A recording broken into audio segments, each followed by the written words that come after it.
جب آپ لا الہ الا اللہ کا دعویٰ کرتے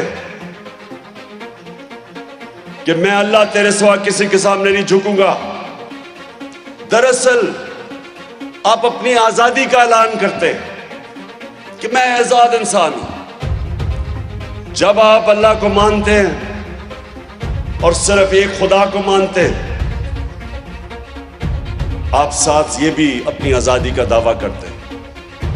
میں اس لیے اپنی قوم کو جب سے پرائم منسٹر بنا مدینہ کی ریاست کی سمجھانے کی کوشش کی، رحمت للعالمین اتھارٹی بنائی کہ بڑے بڑے اسکالرز ہمارے بچوں کو، اسکول کے بچوں کو، یونیورسٹیز ڈیبیٹس کروائیں، بتائیں کہ وہ میرے نبی صلی اللہ علیہ وسلم نے کیا کیا تھا مدینہ میں، کہ چند ہی سالوں کے اندر جن لوگوں کی کوئی حیثیت ہی نہیں تھی انہوں نے دنیا کی امامت کی۔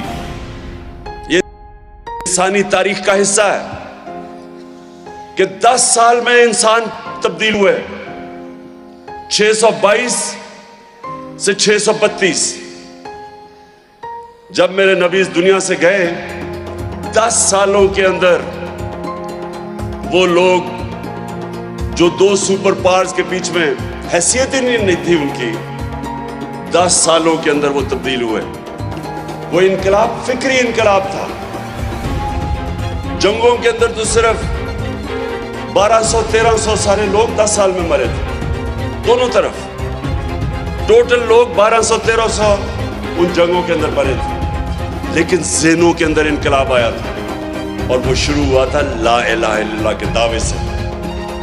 سب سے پہلے تو ہم نے اپنے آپ کو آزاد کرنا ہے۔ آپ اسی دن آزاد ہو جاتے ہیں جس دن لا الہ الا اللہ آپ کے دل میں چلا جائے، اور یہ نہ سمجھیں کہ صرف وہ پتھر کے بتوں کو پوجا کرنا شرک ہے۔ میری نظر میں جب ایک انسان اپنے ضمیر کا سودا کرتا ہے، جب اپنے آپ کو ضمیر کو بیچتا ہے، اور جو سب سے خوفناک بت، خوف کا بت، جب وہ خوف کے بت کے سامنے جھک کے رائے حق سے اترتا ہے، میری نظر میں وہ شرک ہے۔ اس کا مطلب کہ اللہ کے علاوہ آپ کسی کے سامنے جھک رہے ہیں۔ تو میرے نوجوانوں، یہ آپ یاد رکھنا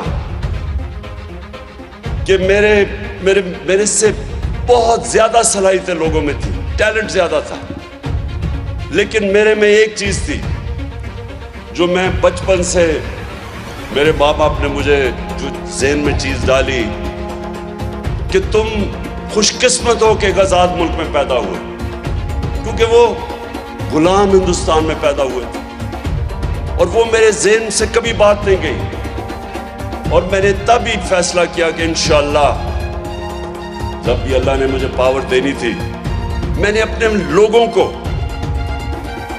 کبھی کسی کے سامنے جھکنے نہیں دینا تھا، میں نے اپنی قوم کو آزاد کرنا تھا۔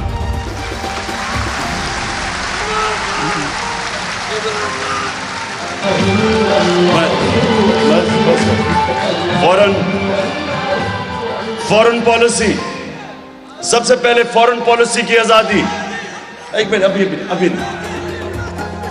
ابھی آئے گی انشاءاللہ۔ میں ابھی تمہاری جذبے کو ٹیسٹ کرنے والا ہوں، فکر نہ کرو۔ میں آپ سب کے دعوے کو ٹیسٹ کرنے والا ہوں لا الہ الا اللہ پہ، کیونکہ سنیں قرآن کی آیت ہے، اور یہ دوسری میری بات سن لو کہ ایک تو میں ایک آزاد انسان ہوں، میں نہیں کبھی کسی کے سامنے جھکا، اور دوسری چیز کہ قرآن کی آیت ہے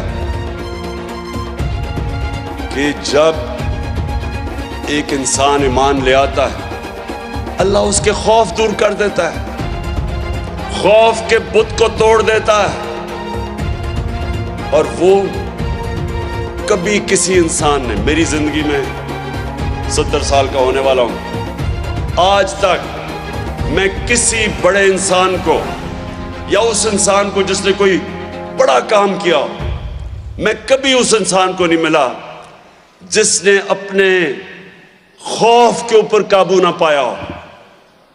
کبھی بزدل آدمی لیڈر نہیں بن سکتا.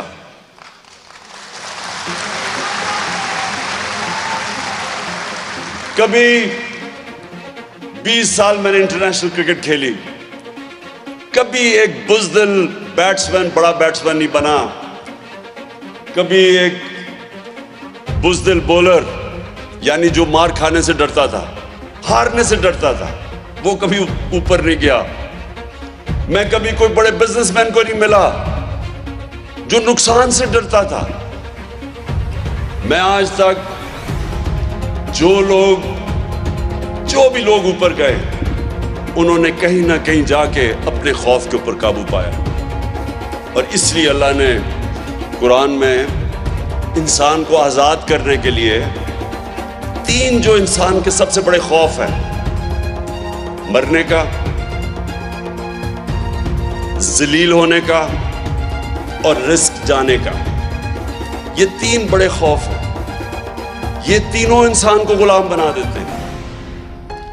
بڑے بڑے جو میں بار بار مثال دیتا ہوں کہ کوفہ کے لوگوں کو پوری طرح علم تھا کہ حضرت امام حسین رائے حق پہ تھے, لیکن یزید کے خوف کی وجہ سے, اس کے ظلم کے خوف کی وجہ سے, انہوں نے مسلمانوں کی تاریخ کا سب سے بڑی ٹریجڈی ہونے دی, سب سے بڑا سانحہ ہونے دیا, صرف اس لیے کہ وہ ڈر گئے.